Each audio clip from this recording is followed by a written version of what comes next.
नमस्कार साथियों, स्वागत है आप सभी का आपकी अपनी पाठशाला पर। मैं हूं अंकित अवस्थी। आप हैं मेरे साथ में एक ऐसे विषय पर चर्चा करने के लिए जो कि भारत की राजनीति में, क्योंकि इन दिनों इलेक्शन का टाइम है और पूरी तरह से बयानबाजियों का दौर जारी है। बयानबाजियों के दौर में ही एक बार फिर से कांग्रेस के एक नेता का बयान वायरल हो रहा है। नाम है इनका मणिशंकर अय्यर। बयान है इनका कि हमें पाकिस्तान को इज्जत देनी चाहिए क्योंकि उनके पास परमाणु बम है। परमाणु बम है इसलिए पाकिस्तान को इज्जत दी जानी चाहिए। अच्छा, पाकिस्तान की इज्जत की मांग पहले इमरान खान, शहबाज शरीफ, पाकिस्तान के कई पूर्व नेता करते हुए देखे गए हैं, लेकिन भारत के ही नेता पाकिस्तान को इज्जत देने की मांग करें तो भाई साहब सुर्खियां तो बननी है।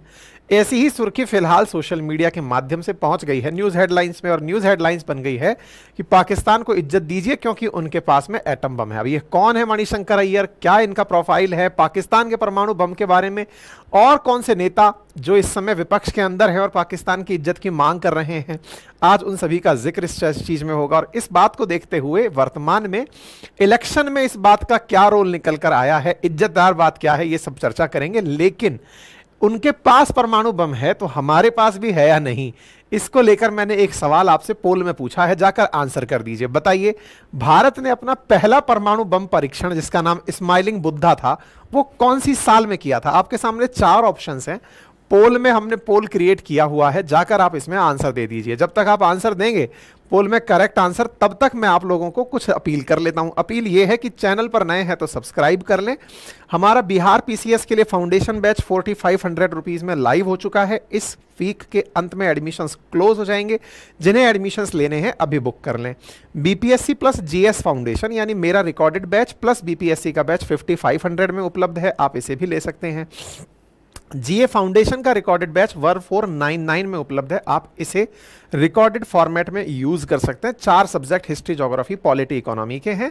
और जो पुराने विद्यार्थी हैं रुद्र फाउंडेशन, जीएस फाउंडेशन के, अगर वो अपना वैलिडिटी एक साथ और बढ़ाना चाहते हैं 1 साल के लिए, तो कूपन कोड यूज कर सकते हैं। हमारे हैंड रिटन नोट्स भी आप अपने घर पर मंगा सकते हैं, मात्र 1999 में आपके घर पर कुरियर किए जा रहे हैं।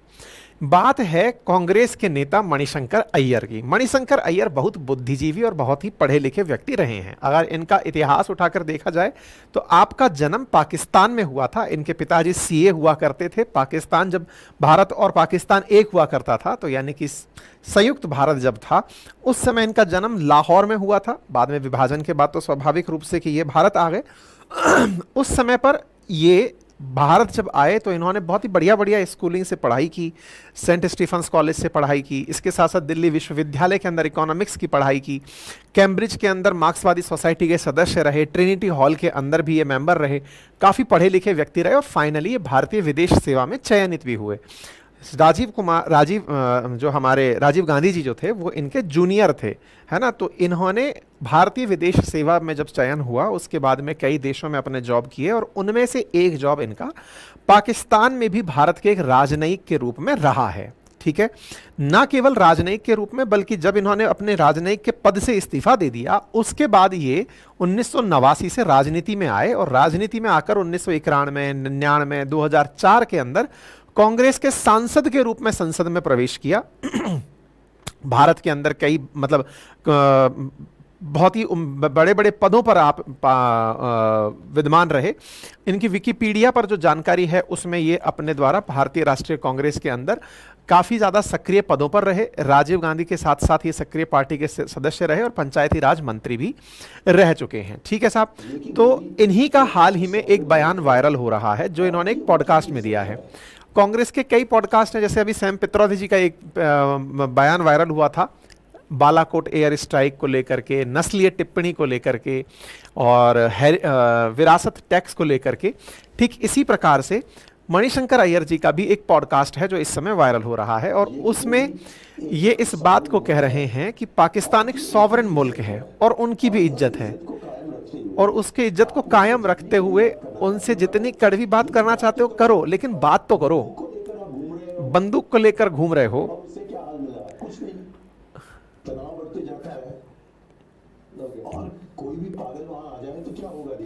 वहां पर कोई भी पागल आ जाए तो क्या होगा? उनके यहाँ पर एटम बम है। हाँ, हमारे पास है, लेकिन किसी पागल ने हमारे बम को लाहौर स्टेशन में फूटा तो 8 सेकंड के 8 पल के अंदर उसकी जो रेडियो एक्टिविटी है वो अमृतसर पहुंचेगी। लाहौर में बम फूटा तो उसकी रेडियो एक्टिविटी भारत में आकर पहुंचेगी। इनका बयान है कि पाकिस्तान एक संप्रभु देश है, उसकी भी इज्जत होनी चाहिए। उस इज्जत को कायम रखते हुए आप उनसे जो भी बात करना चाहते हैं करें, लेकिन बात तो करें। इन्होंने अपना इंटरव्यू 15 अप्रैल को एक सोशल मीडिया चैनल को दिया था, लेकिन अब वो निकलकर बाहर आ गया है। इनका कहना है कि आतंकवाद को खत्म करने के लिए चर्चा बहुत जरूरी है, वरना पाकिस्तान सोचेगा कि भारत अहंकार के साथ हमें दुनिया में छोटा दिखा रहा है। ऐसे में पाकिस्तान में कोई भी पागल इस बम का इस्तेमाल कर भारत पर इसका उपयोग कर सकता है। इन्होंने अपने द्वारा कहा कि आप बंदूक लेकर घूम रहे हैं, बंदूक से कोई समाधान थोड़ी मिलता है। उनके पास जो एटम बम है उससे अगर बम फट गया तो 8 सेकंड के अंदर लाहौर स्टेशन पर बम फटा तो अमृतसर के अंदर रेडियो एक्टिव वेव्स आ जाएंगी। उनको इज्जत देकर बात करनी चाहिए। उनको मतलब इस तरह से इज्जत दें कि वो अपने बम के उपयोग के बारे में ना सोचें। भारत को विश्व गुरु बनना है तो उसके लिए दिखाना भी जरूरी है कि हम पाकिस्तान के साथ हर मुद्दे को हल करने के लिए तेजी से काम कर रहे हैं। ऑब्वियस सी बात है कि आप अपने दुश्मन को रेस्पेक्ट दें इसलिए कि आप उसके पास बम है, तो इसका मतलब तो ये हो गया कि आप सरेंडर ही कर दो उसके सामने कि यार तेरे पास बम है, अब तो तू आराम से बालाकोट वो पुलवामा हमला कर, चाहे उरी कर, तेरे को जो करना है कर भाई। अभी थोड़े दिन पहले भी कश्मीर के अंदर एक हमला हुआ, फिर तो हर तरीके से पाकिस्तान के पास बम है ये कह करके खूब अच्छे से पाकिस्तान के साथ व्यवहार को रखा जा सकता है। डिप्लोमेसी में ये कब से होने लगा कि उसके पास बम है? इसका मतलब तो फिर ये हो गया कि रशिया यूक्रेन वॉर भी रुक जाना चाहिए, यूक्रेन को रशिया से लड़ना ही नहीं चाहिए। यूक्रेन के पास तो एक भी बम नहीं है, लेकिन उसके पास रशिया के पास तो परमाणु बमों का जखीरा है। रूस और अमेरिका को लड़ाई नहीं लड़नी चाहिए, उन दोनों के पास तो दुनिया के सबसे ज्यादा परमाणु बम है, फिर भी वो दुनिया भर की लड़ाइयां लड़ रहे हैं। मतलब ये क्या लॉजिक हुआ कि परमाणु बम है तो इज्जत दो, इज्जत दो वाली बात जैसे ही आई तो निश्चित है कि ये चुनाव के अंदर मुद्दा बननी थी। बीजेपी के नेताओं ने इसको हालो हाल पकड़ लिया कि भैया आ जाओ। नेताओं के बयान आने शुरू हो गए, तेजस्वी सूर्या जी के आने लग गए, अनुराग जी के आने लग गए, राजीव चंद्रशेखर जी का बयान आने लग गया कि देख लो, क्रोनोलॉजी समझ लो। अभी पाकिस्तान के अंदर इमरान के फवाद चौधरी करके नेता हुआ करते थे, उन्होंने कहा है कि राहुल गांधी जी अच्छे नेता हैं, अगर वो पार्टी के अंदर आते हैं तो बढ़िया रहेगा। तो पाकिस्तान के प्रति जो कनेक्शंस है ना वो धीरे धीरे स्थापित होने लग रहे हैं। तो ये जो स्थापित होने वाली चीजें हैं ये राजीव चंद्रशेखर जी ने अभी निकाल कर बताई कि देख लीजिए, सैम पित्रोदा जी की बात उठाकर देख लीजिए, इनके अय्यर साहब की बात उठाकर देख लीजिए। ये कांग्रेस के कोर कांग्रेसी बड़े नेता हैं और ये कैसे सोचते हैं वो समझ में आ रहा है। सैम पित्रोदा रेसिस्ट कमेंट कर रहे हैं, मिडिल वर्ग के पैसे को लेकर कैसे बांटना है औरों के अंदर उसकी बातें चल रही हैं। इसके साथ साथ इनके जो पूर्व नेता हैं, कांग्रेस के जो नेता हैं, वो कह रहे हैं कि पाकिस्तान के प्रति हमारी इज्जत होनी चाहिए। अच्छा, ये सब बातें अब चूंकि पूरी तरह से सोशल मीडिया पर हैं और चुनाव के अंदर मीडिया के अंदर जो चीजें उपलब्ध हैं वो चीजें वायरल होकर सामने आती हैं। तो सैम पित्रोदा जी के ऊपर तो हमने सेशन भी किया था, हो सकता है आपने देखा भी हो, कुछ दिन पहले, मतलब कल परसों मैंने एक सेशन किया था, उसमें भी जिक्र किया था और इससे पहले भी जिक्र किया था। और मणिशंकर अय्यर जी पहले से भी अपने पाकिस्तान के प्रति रवैये के कारण जाने जाते रहे हैं। इनका एक बयान रहा है फरवरी 12 के न्यूज़ में, आप देख सकते हैं। इन्होंने कहा कि जब मैं पाकिस्तान जाता हूं ना तो मुझे ज़्यादा प्यार मिलता है, मैं जब इंडिया रहता हूं तो मुझे क्रिटिसिज्म मिलता है। इन्होंने कहा कि पाकिस्तान के लोग प्यार मिलने पर प्यार बरसाते हैं। अब तक मैं जितने भी देश गया हूं वहां पर इतने खुले दिल से मेरा कहीं स्वागत नहीं हुआ जितना पाकिस्तान में हुआ। पाकिस्तान के एक मीडिया न्यूज़ चैनल डॉन में इन्होंने अपनी तरफ से अपने अनुभव बताते हुए कहा कि पाकिस्तानी लोग प्रतिक्रिया देने में माहिर हैं, प्यार दोगे तो ज़्यादा प्यार देंगे, नफरत देंगे तो और ज़्यादा नफरत देंगे। इनकी न्यूज़ को पाकिस्तान के अखबार डॉन ने हेडलाइन बनाया कि Pakistan people are biggest Indian asset, यानी कि पाकिस्तान के जो लोग हैं वो भारत के लिए तो एक तरह से एसेट हैं। ये इतने अच्छे लोग हैं, मतलब इनके लिए तो हमारी सबसे बड़ी संपत्ति पाकिस्तान के लोग हैं। भाई डॉन को इससे अच्छी खबर क्या मिल सकती थी? फरवरी 2024 के इनके बयान रहे हैं। फरवरी 2018 में भी इनके ऐसे ही बयान आए थे जिसमें इन्होंने ये कहा था कि receive much more hatred in India then love in Pakistan, कि मुझे भारत में ज्यादा नफरत मिलती है, मुझे पाकिस्तान में ज्यादा प्यार मिलता है। ऐसा मणिशंकर अय्यर जी ने जब कहा था तो उस समय भी काफी ज्यादा बवाल मचा था। इनके काफी सारे बवाल चुनाव में रहे हैं। प्रधानमंत्री नरेंद्र मोदी पर दिया गया इनका नीच का बयान, चाय वाले का बयान, ये चुनाव में बहुत ज्यादा चर्चा में रहे हैं कि प्रधानमंत्री को इन्होंने इस तरह से संबोधित कर दिया था। अब पाकिस्तान के प्रति इनका ये जो भाषण है अभी जो निकल कर आया है, जिसमें कह रहे हैं कि उनको इज्जत दें, तो लोग सीधा सीधा सवाल करने लग गए हैं कि भाई फिर तो हम मतलब सरेंडर ही कर देते हैं ना, क्योंकि भाई तुम्हारे पास बम है, फिर तो अपनी बात रखने का कोई मतलब ही नहीं रहा।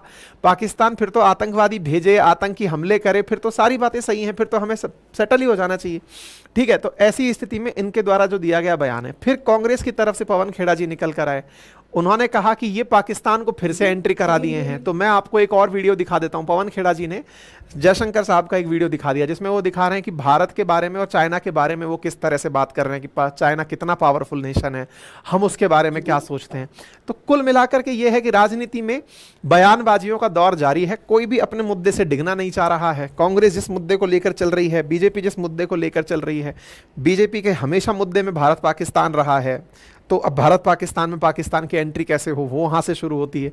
यहाँ पर प्रियंका गांधी जी से जब ये सवाल पूछा गया तो उन्होंने उल्टा सवाल कर लिया कि ये बताओ कितने दिन पुराना है और मुद्दों पर बात क्यों नहीं हो रही है, उस मुद्दे पर ही क्यों बात हो रही है। भाई ऑब्वियस ही बात है, देश के अंदर राजनीतिक दलों से सवाल सब तरह के पूछे जाते हैं, इनसे सवाल पूछा जा रहा है तो ये रिवर्स सवाल पत्रकार से पूछ ले रहे हैं कि बताइए महंगाई पर बात क्यों नहीं हो रही है, बेरोजगारी पर बात क्यों नहीं हो रही है।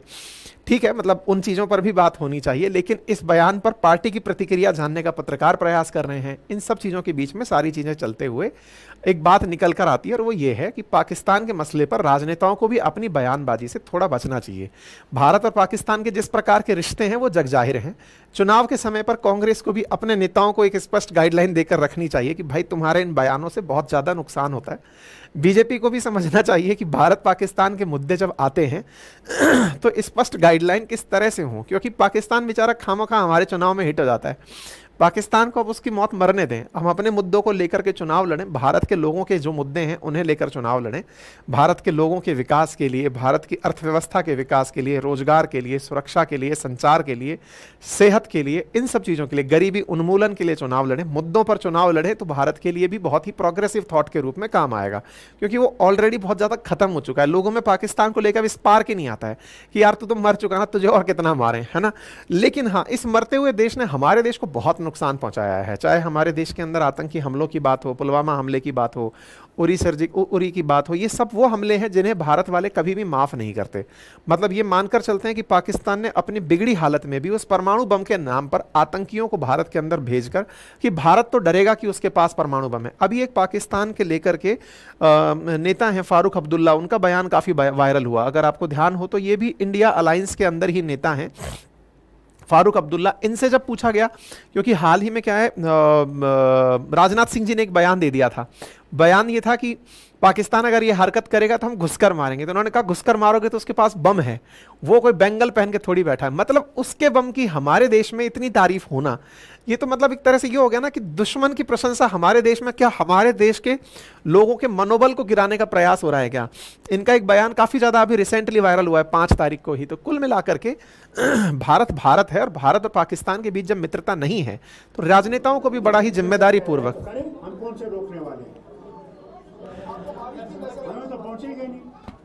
ये भी याद रखे वो भी चूड़ियां पहने हुए नहीं, वो भी चूड़ियां पहने हुए नहीं है। तो ये तो ऐसा लग रहा है कि वो उनकी वकालत ये कर रहे हैं कि तो भाई उनके पास है, युद्ध में तो जिसने जो यूज कर लिया उसके पास है ना। तो इस आधार पर खैर, बाकी आप इस विषय पर क्या सोचते हैं अपनी राय रखें, क्योंकि राजनेताओं के अपने अपने बयान हैं, आप अपनी राय कमेंट बॉक्स में रखें। फिलहाल के लिए इतना ही है, बाकी चैनल पर नए हैं तो सब्सक्राइब कर लें। बीपीएससी के कोर्सेज रविवार एंड हो जाएंगे।